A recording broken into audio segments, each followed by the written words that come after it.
Welcome back, YouTube family.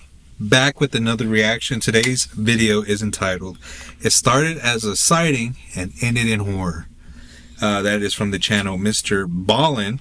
I don't know if that's how it's pronounced, but that's how I pronounce it in the ghetto side. But yeah, I'm joined by Mr. Julian Vargas. Julian, How's it going? Good. How's everybody going? That's good. That's great. Yeah. Could use a little nap though, I ain't gonna lie, but Not for real. I'm caffeinated up. I had my maximum daily dose of 400 milligrams of caffeine. I had a large coffee and a big old Monster. So, Monster, if you're watching this, please hook it up with a sponsor. Anyway, with that being said, let me make sure I'm capturing this first. I am now. All right, let's go ahead and get into it.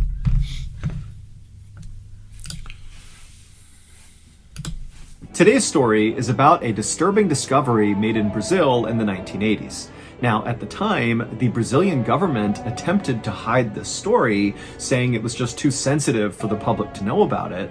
But eventually, photos of this discovery were leaked, and it sent Brazil into a panic. Now, I'm not going to show you any of the actual leaked photographs because they're just too graphic, but I will be describing them in some detail towards the end of this video. So, viewer discretion is advised. But before we get into that story, if you're a fan of the strange, dark, and mysterious delivered in story format, then you've come to the right place because that's all we do, and we upload once a week. So, if that's of interest to you, please offer the like button a can of soda, but be sure you secretly, violently shake it before you hand it over. Also, please subscribe to our channel and turn on all notifications so you don't miss any of our weekly uploads. Okay, let's get into today's story.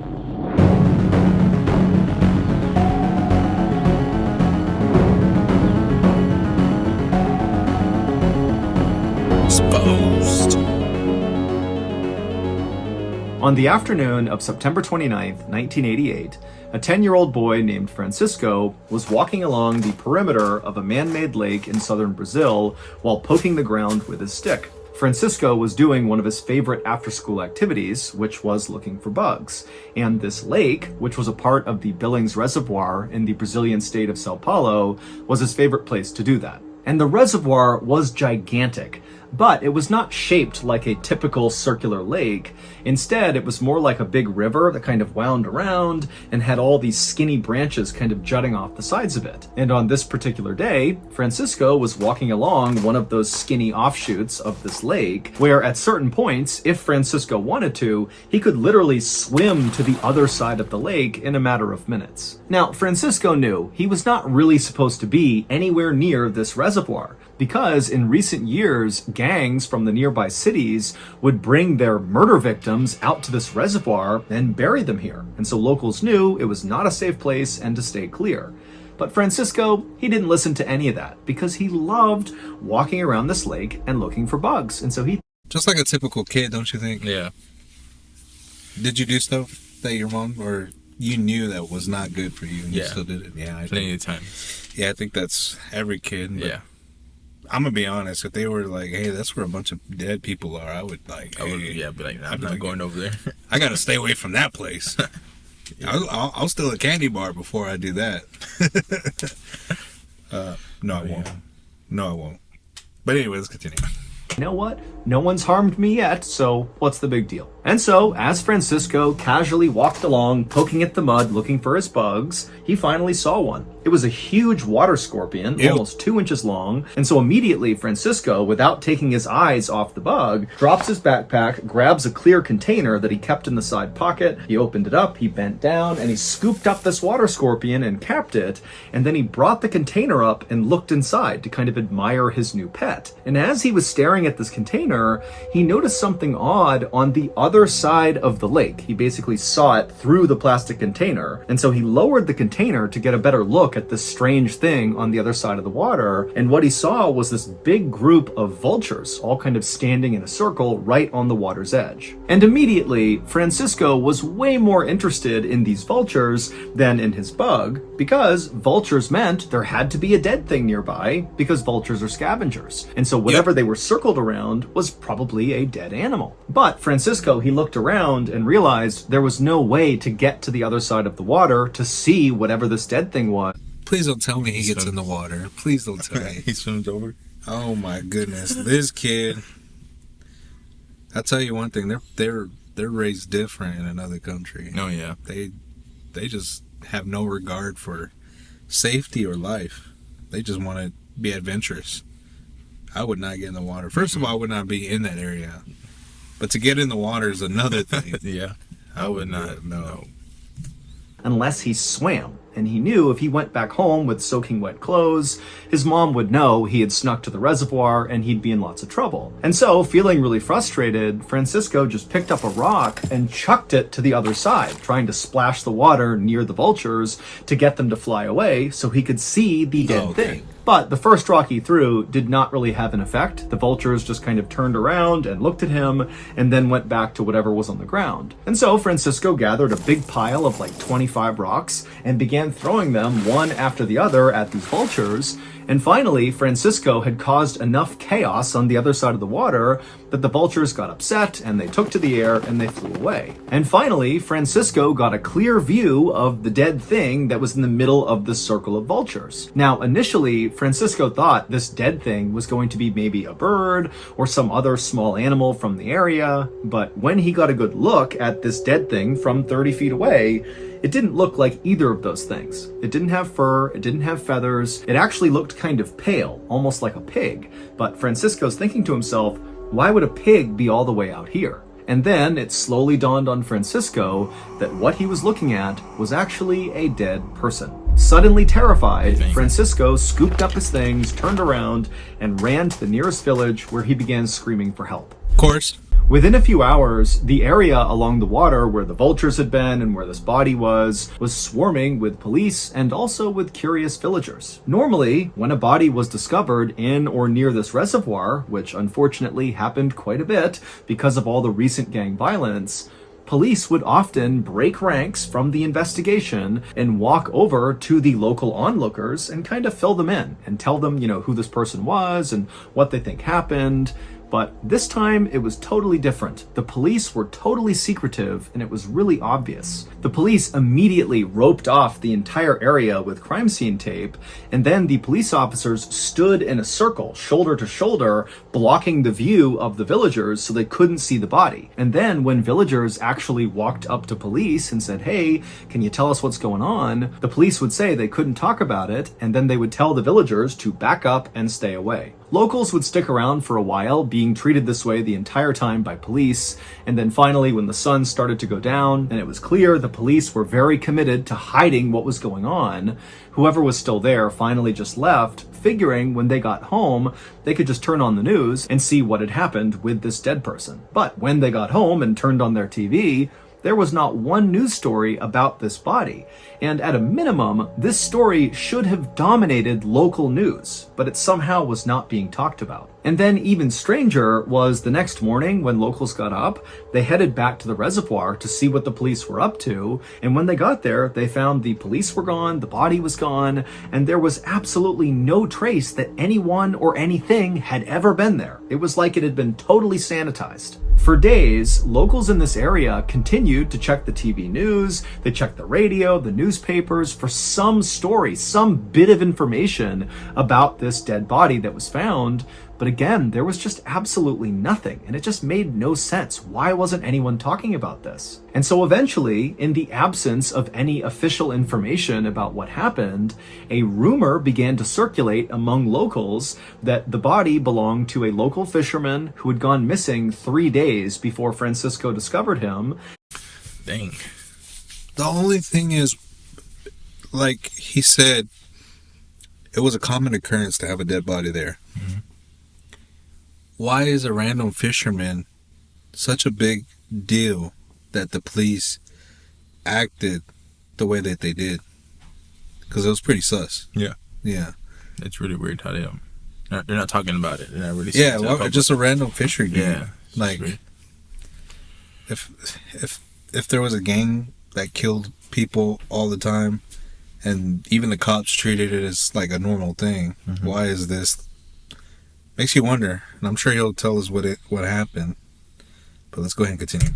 This fisherman, apparently he was an alcoholic, and he'd gone to the reservoir and he had begun drinking, and apparently he drank so much that it killed him. Now, many people wondered, if this drunk fisherman story was the real story, then why were the police so secretive about the body, and why weren't they willing to give up any information to the crowd about what had happened to this guy? I mean, a drunk fisherman is not a super sensitive thing.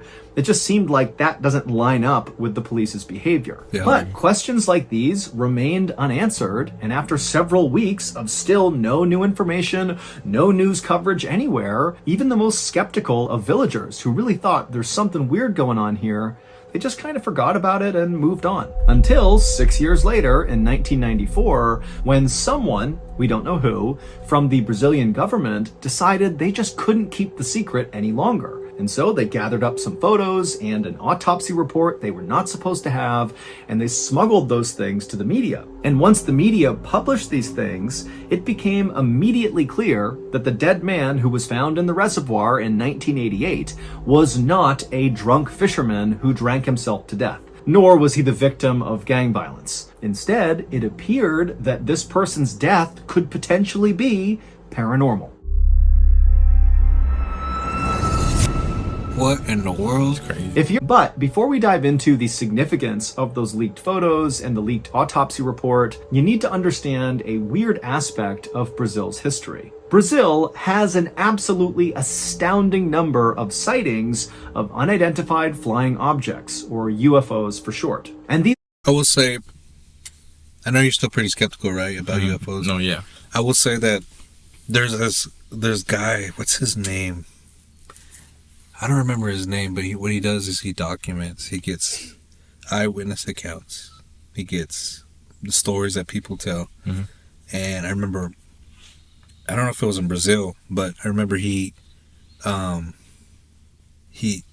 doing a documentary, and a UFO had crashed in a field. I think it was in Brazil. Yeah. And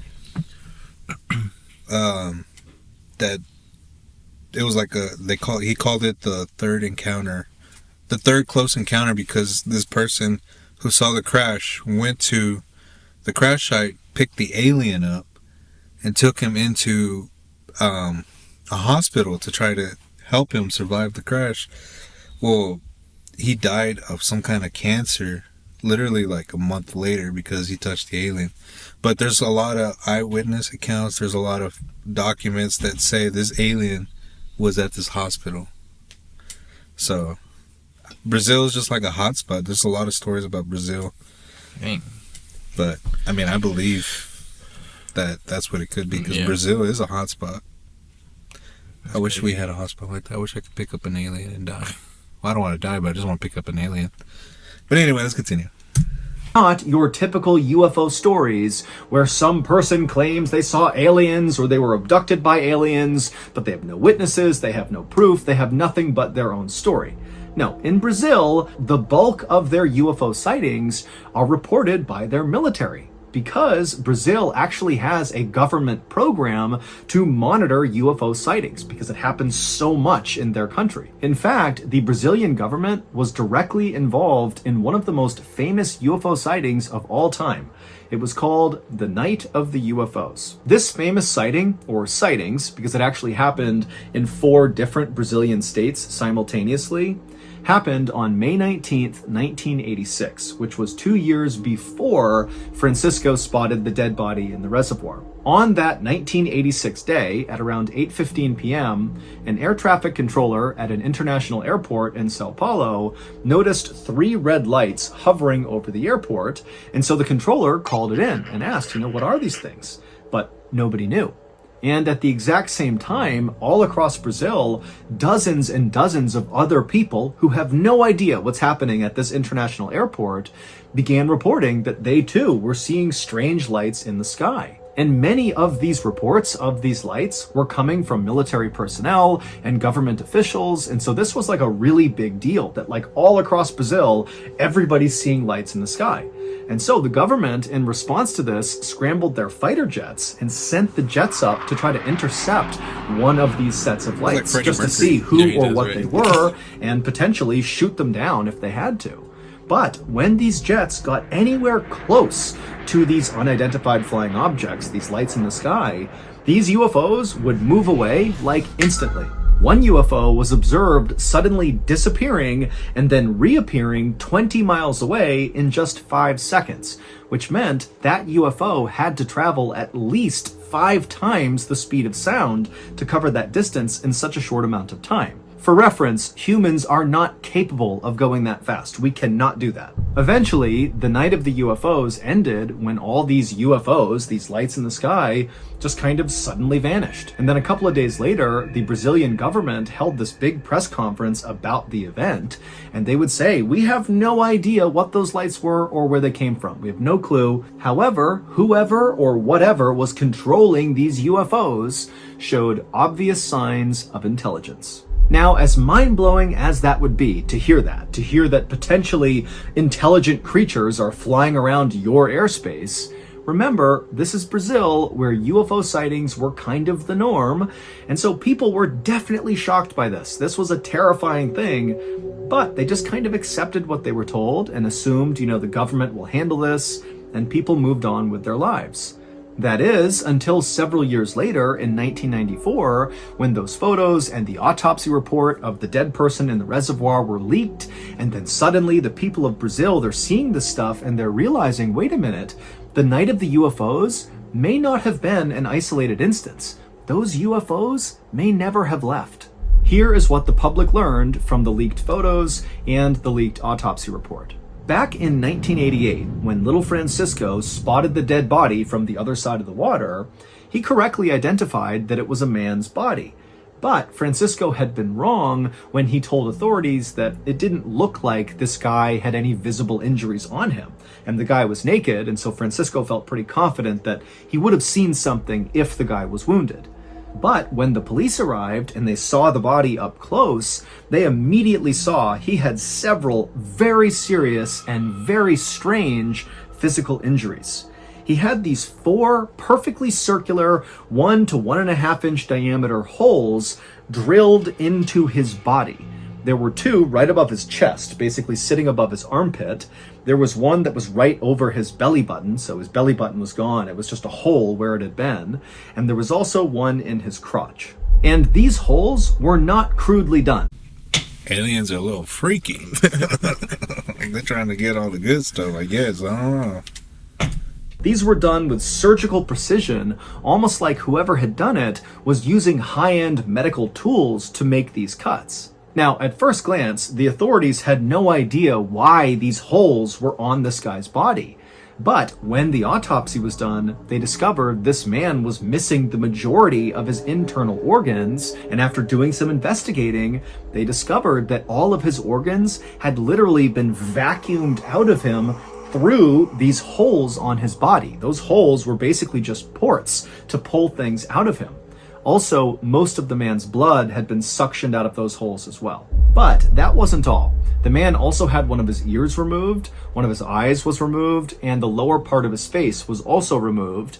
And again, all of these cuts looked like they had been made with absolute surgical precision. But perhaps the most brutal aspect of all the things that came to light when these documents were leaked was something that, unless you looked really closely at the autopsy report, you wouldn't necessarily notice. And it had to do with this man's vagus nerve. Your vagus nerve is something that controls part of your nervous system that's responsible for automatic functions like heart rate and digestion. And so when your body is suddenly in great distress, like suddenly you're fighting for your life or something, your vagus nerve can basically shut off those automatic functions like digestion in order to ensure all your energy is going towards fighting for your life. But in this dead man's case, his autopsy revealed that his vagus nerve had gone absolutely wild right at the moment of his death. It's complicated, but this suggests that this man was very likely alive when his face was being surgically cut off, and those holes were being drilled into his body, and his organs were being vacuumed out. And then at some point, the excruciating pain that came from these horrible things happening to him got so bad, his vagus nerve basically turned off his heart. So it was not these horrible physical injuries that killed him. He literally died from the pain of these physical injuries. In short, his body basically killed itself to avoid feeling the pain it was feeling.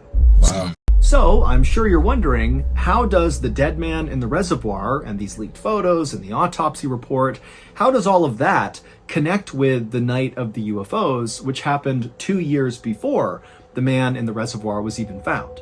Well, following the night of the UFOs He went in missing 2 years 1986, ago. farmers in Brazil who lived in the areas where these famous sightings took place began reporting that their cattle were dying kind of inexplicably. And this began happening with enough frequency in all of these areas where the UFO sightings had taken place that a theory began to develop in Brazil that maybe the UFOs that were here during the night of the UFOs have something to do with all these cows turning up dead.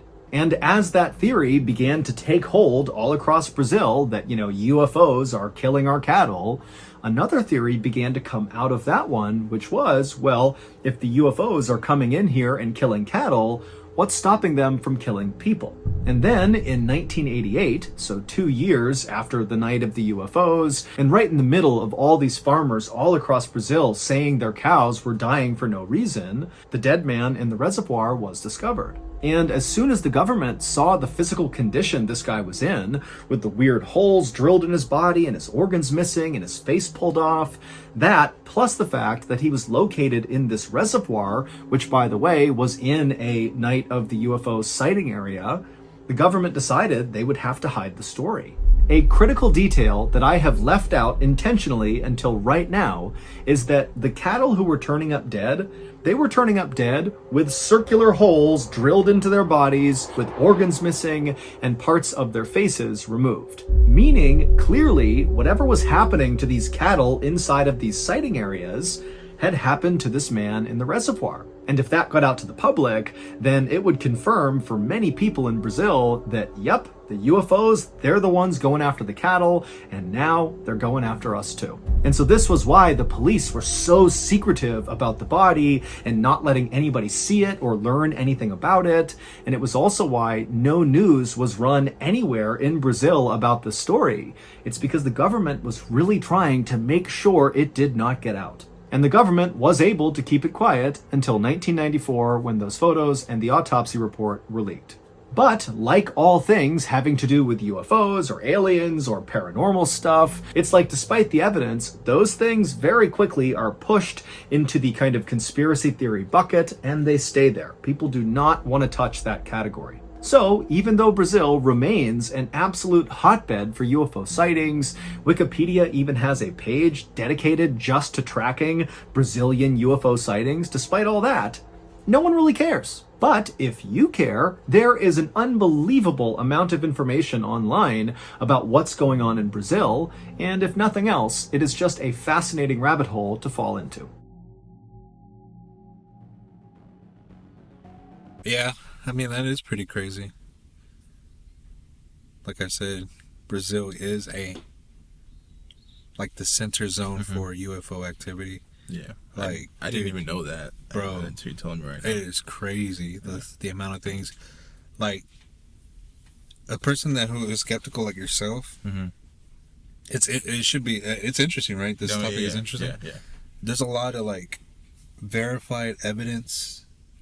Like, there was, I don't know if it's in Brazil, but there was an instance where there was, like, it was right next to a school, so, there was teachers watching the kids play, and a UFO just in broad daylight lands right in front of the school, and all the kids gathered around, even the teachers gathered around the UFO, and they said that they communicated telepathically.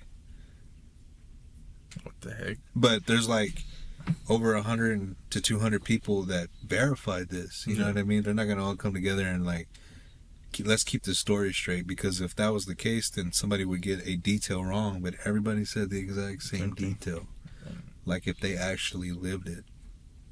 So I mean, UFOs are just an interesting topic. I love UFOs, aliens. I mean, we saw some the other day. Right? Oh yeah. That one night. Yeah, we saw some the other day. Yeah, it's pretty crazy. Yeah. Austin still don't believe us. He thinks we're lying to him. But yeah. Anyways, that has been it. That's been the reaction to the video by Mr. Ballen. Again, this is Ricky Rigo. Julian. All right, we'll catch you guys in the next one. Peace.